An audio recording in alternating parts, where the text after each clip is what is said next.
Friends, kids lunch box ஸ்பெஷலில் நாம் இன்றைக்கி 3 different variety rice பார்க்கலாம். நாம் ஃபஸ்ட்டு பார்க்க போகிறது பருப்பு சாதம். எல்லா குழந்தைங்களும் விரும்பி சாப்பிட்ற பருப்பு சாதம் தான் நாம் இப்போ பார்க்குறோம். ஃபஸ்ட்டு ஒரு பாத்திரத்தில் பருப்பை கழுவிட்டு நாம் வெங்காயம், தக்காளி, பச்சை மிளகாய் ஆட் பண்ணி குக்கரில் 3 விசில் விட்டு இறக்கிடலாம். பருப்பு நல்லா வெந்ததும் நாம் அதை லைட்டாக கடைஞ்சி விட்டுடலாம். இந்த மாதிரி ஈஸியான ரெசிபீஸ்க்கு மகாமாரியம்மன் சேனலை சப்ஸ்கிரைப் பண்ணி ஃபாலோ பண்ணுங்கள். ஒரு கடாயில் எண்ணெயை ஊற்றிட்டு கடுகு, உளுத்தம்பருப்பு, காஞ்ச மிளகாய், கருவேப்பிலை எல்லாத்தையும் ஆட் பண்ணி தாளிச்சிடலாம். அது கூடவே பெருங்காயத்தூளையும் சேர்த்து தாளிக்கலாம். இப்போது நாம் வேக வச்ச பருப்பை இதில் ஆட் பண்ணிக்கலாம். இந்த சாதத்துக்கு தேவையான மஞ்சத்தூள், உப்பு எல்லாத்தையும் சேர்த்து கொதிக்க விட்டால் சூப்பரான பருப்பு தயார்.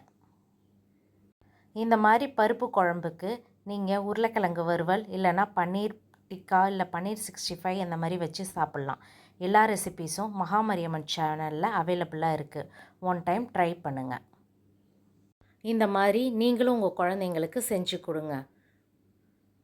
கண்டிப்பாக அவங்க லைக் பண்ணி சாப்பிடுவாங்க. இப்போது செகண்ட் ரெசிபி பார்க்கலாம். சீரக சம்பா பட்டாணி சாதம். இதுக்கு இன்க்ரீடியன்ட்ஸ் எல்லாமே நான் வீடியோவில் மென்ஷன் பண்ணியிருக்கேன். ஒரு குக்கரில் எண்ணெயை ஊற்றி கரம் மசாலா பொருட்களான பட்டை, கிராம்பு, ஏலக்காய் எல்லாத்தையும் சேர்த்து வெங்காயத்தோடு ஆட் பண்ணி வதக்கிக்கலாம். இது 1 பாட் ரெசிபி, ரொம்ப ஈஸியாக செய்யலாம். வெங்காயம் வதங்கும் போதே நாம் அரிசியை ஊற வச்சிடலாம். 1 கப்பு அரிசிக்கு 1.5 கப்பு தண்ணி ஊற்றி ஊற வச்சுருக்கேன் நான்.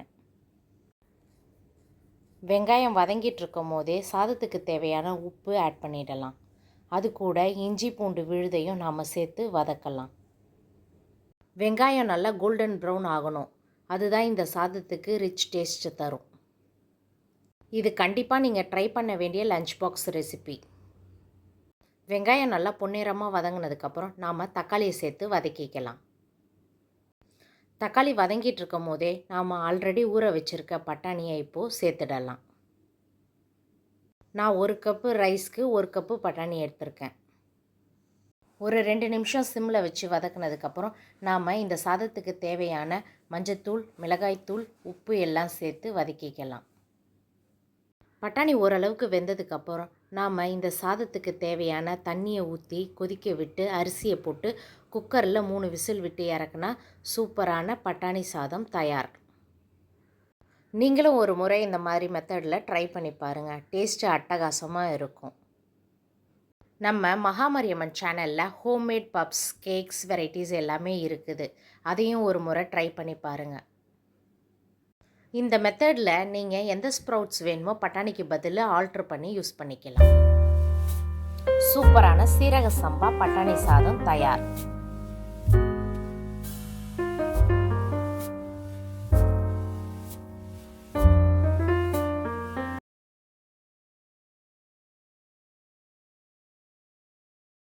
இப்போ நம்ம பார்க்க போகிறது 3வது ரெசிபி, கலர்ஃபுல்லான வெஜ் ஃப்ரைட் ரைஸ்.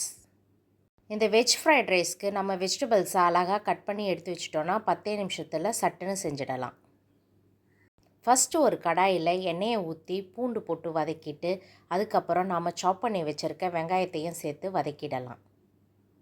இதுக்கு வெங்காயம் கோல்டன் ப்ரௌன் ஆகணும்னு அவசியம் இல்லை. லைட்டாக வதங்கினோடனே நாம் பச்சை மிளகாய், கேரட், கேப்சிகம், பீன்ஸ் தேவையான காய்கறிகளை ஆட் பண்ணி வதக்கிக்கலாம்.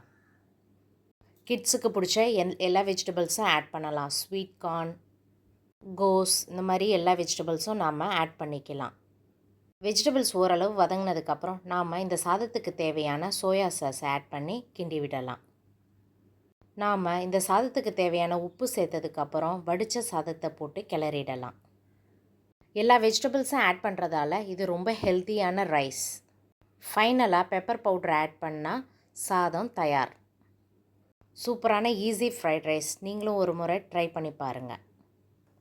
உங்களுக்கு என்னோடய வீடியோஸ் பிடிச்சிருந்தா உங்கள் ஃப்ரெண்ட்ஸுக்கும் ஷேர் பண்ணி சப்ஸ்கிரைப் பண்ணுங்கள். Thank you all. பாய்.